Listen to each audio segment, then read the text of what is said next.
Ralph Waldo Emerson once said, "To be yourself in a world that is constantly trying to change who you are is an accomplishment." Hello, my name is Daniel Angulo, and today I'm going to present to you why individualism is better than collectivism. So, what is individualism?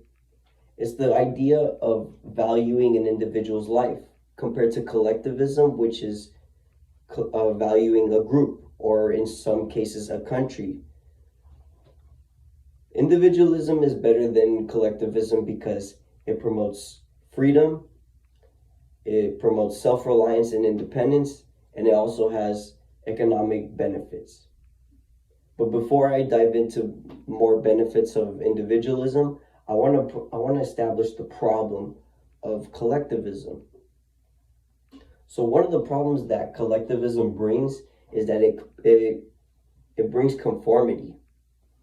So we know conformity as a set of norms, so somewhat of a rule, like somewhat of rules. Sometimes, there's certain norms that we follow, traditions and all that. But since but at the same time, if we're all living the same type of lifestyle, there's no creativity or diversity in the world. So take for example fashion. You know, yes, fashion has always been innovative and it's always been boundary crossing. But lately, I don't know about you guys, but I've been seeing a lot of people wearing the same type of shoes, the same type of shirts, basically the same type of fashion, like the same type of outfits, the same type of anything. And I'm just thinking, like, where's the creativity at in all this? And this can also be applied to people who don't necessarily follow any norms or any any type of norms. So for those people, it's going to be a conflict. It's going to be conflicting because they're trying to live their own life, but yet they're being subjugated to these rules and to these norms, that these societal norms that have been put upon. And I feel like it's unfair to these people. And another problem that collectivism causes is it causes over reliance on people. So once you start being over reliant on people, you have no initiative. So let's say one of the norms in a society, let's just say, is always helping each other. While that sounds good at first, it could eventually lead to people just saying, "Oh, well, I don't need to do my part. He has me." So like let's say for example, you're in a group of 20 people, right?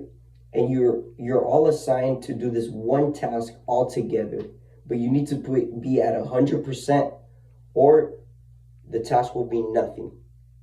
There is a chance that one in those 20 people are not going to be able to put in their 100%. And in that case, the task is going to be it's going to be a complete failure. So if you know that you're able to, if you know you're capable of doing that task at 100% by yourself, then what do you need the group for? Because like I said, at least one person. It takes one person to not even if it's 99.9, even if it's not 100, it's done. So that's the problem with collectivism. You're relying on all these so many people, but yet when it comes to the crucial moments, sometimes they don't come through. And sometimes the only person that has you in life is you. So think about that. So the cause of this problem can be traced back to Karl Marx times, back in socialism times, when he made the Communist Manifesto. And we can look at societies back in the 1960s where communist Russia was at its peak. And we all know how that turned out. They're no longer a thing anymore. You still have China as a communist country, sort of a collectivist, but you see their society and it makes you kind of wonder, well, does it necessarily work? And Here in the United States, a prime example of that is 1950 suburban America. This was a time after World War II where everybody conformed to living in a nice, quiet suburb with, with your typical white picket fences, and all of that. So there's a long history of collectivism not necessarily working, and the